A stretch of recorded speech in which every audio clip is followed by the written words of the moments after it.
একটি গুরুত্বপূর্ণ ভিডিও। যারা গার্মেন্টসে কাজ করতে আগ্রহী বা আগে কখনো করেন নাই, ভিডিওটা তাদের জন্য।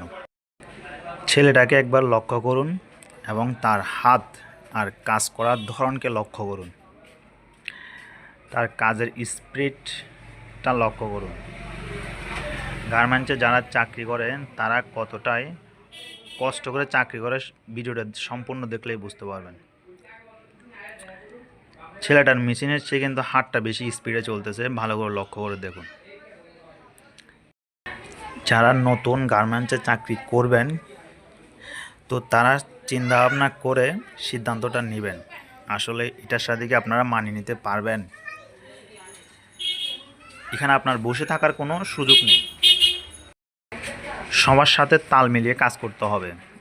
1 মিনিট যদি আপনি বসে থাকেন, তাহলে আপনার কাজটা আপনার জায়গা থেকে অনেক পিছনে চলে যাবে। তাই এখানে বসে থাকার কোনো সুযোগ নেই। আপনার যদি ওয়াশরুমে যাওয়া লাগে, তাও এখানে অন্য কাউকে বসায় তারপর যাওয়া লাগে, বা হয়তো বা কখনো যাওয়াই হয় না। আপনি যদি জায়গা থেকে 1 মিনিটের জন্য উঠেন, আপনার কাজটা অনেক পিছনের দিকে চলে যাবে, আর সেই কাজটা আপনার আগায় আনতে অনেকটা কষ্টদায়ক হবে, বা লাঞ্চ টাইম আপনাকে সেই কাজগুলো করতে হবে। লাঞ্চের যে সময় দিবে বিশ্রাম নেওয়ার, সেই সময়টা আপনাকে ওই কাজগুলো করতে হবে, যে কাজগুলো আপনার পিছনের দিকে চলে যাবে। ছিল না